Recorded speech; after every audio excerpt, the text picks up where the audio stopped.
एक बड़ी खबर सामने आ रही है राई से। ये बड़ी खबर चुनावी समय में कांग्रेस को बड़ा झटका लगा है।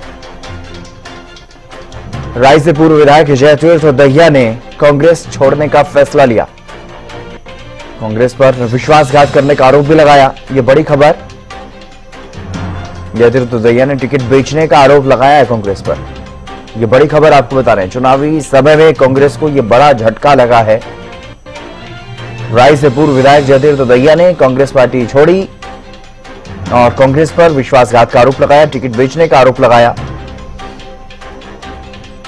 जयतीर्थ दहिया ने टिकट बेचने का आरोप लगाया है। ये बड़ी खबर आपको बता रहे हैं। चुनावी समय में कांग्रेस को यह बड़ा झटका लगा है। उन्होंने कांग्रेस पार्टी को अलविदा कहा।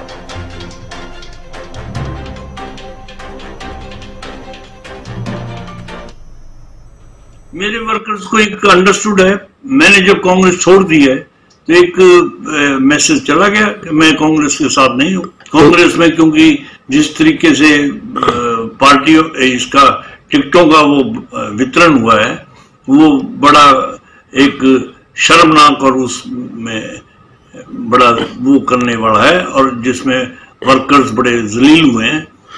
और मैं तो ये मानता हूं कि भाई इस इलेक्शन के फौरन बाद जो भी रिजल्ट निकलेगा उसके बाद हम अपने समर्थकों को इकट्ठा करेंगे और उसके बाद फैसला लेंगे।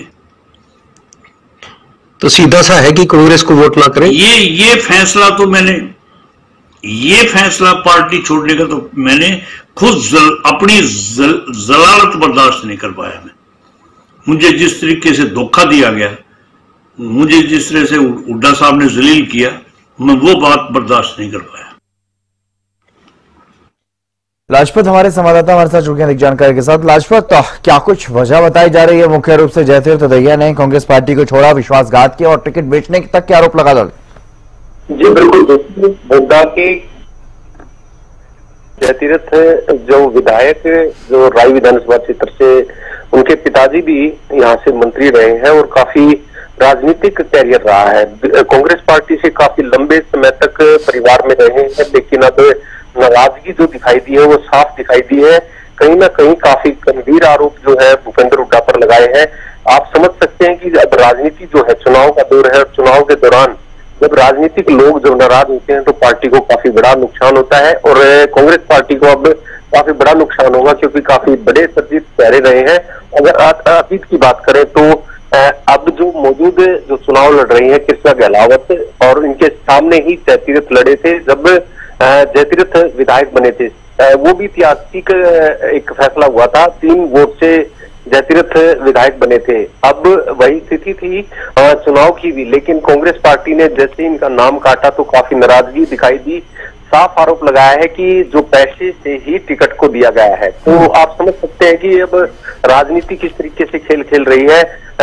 ये तक भी कहा कि जो ईडी के मामले में अंदर है उनको भी टिकट दी गई है। तो काफी गंभीर आरोप जो है हुड्डा पर लगाए हैं। जैसा आप समझ सकते हैं कि चुनाव का दौरान है और चुनाव के दौरान काफी बड़ा चेहरा जो जयतीर्थ विधायक रहे हैं, इनके पिताजी मंत्री रहे हैं और काफी लंबे समय से कांग्रेस में थे। तो इस बात को लेकर नाराजगी काफी बड़ी दिखाई दी है। इससे काफी राजनीतिक जो बदलाव हरियाणा में दिखाई देगा। तो आप समझ सकते हैं कि अभी जैसे हमने बात की है जयतीर्थ दहिया प्रेस कॉन्फ्रेंस की है, तो उस दौरान उन्होंने साफ किया कि आप समझ सकते हैं कि इतने लंबे दौरान के बाद जो पार्टी छोड़कर जो फैसला लिया है, हमने पूछा था कि अब चुनाव का दौरान है कि किसी और राजनीतिक पार्टी के साथ संबंध की विचार। उन्होंने कहा कि चुनाव के बाद फैसला लेंगे। अपने कार्यकर्ताओं को उन्होंने अपील की है कि अब कांग्रेस पार्टी को वोट ना करें। अपील करते हुए साफ दिखाई दी कि तो कांग्रेस पार्टी को वोट ना करें, किसी भी कांग्रेस को वोट ना करें, ये बात तो वो कहते हुए नजर आए लाजपत। लेकिन क्या किसी उम्मीदवार को समर्थन देने की बात उनकी तरफ से कही गई है? जी बिल्कुल, उन्होंने अपने देखे कहीं ना कहीं इशारा साफ किया है कि अगर कांग्रेस पार्टी को वोट ना करें कार्यकर्ता तो ये साफ जाहिर होता है कि आप अपनी तरफ से न्यूट्रल हो सकते हैं, कहीं भी आप अपना वोट डाल सकते हैं। अभी तक क्योंकि वो संपर्क में नहीं है, हो सकता है कि बीजेपी पार्टी इस पर कोई बड़ा गेम खेल दे, बातचीत कर सकती है, नजदीकियां हो सकती हैं, लेकिन अभी जल्दबाजी होगी कि हम कोई बात कह पाएंगे। जी चलिए, बहुत शुक्रिया लाजपत, आप नजर बनाए रखिएगा। बहुत शुक्रिया तमाम जानकारी देने के लिए। कांग्रेस पर विश्वासघात करने का आरोप लगाया और जयतीर्थ दहिया ने टिकट बेचने का आरोप भी कांग्रेस पर लगाया।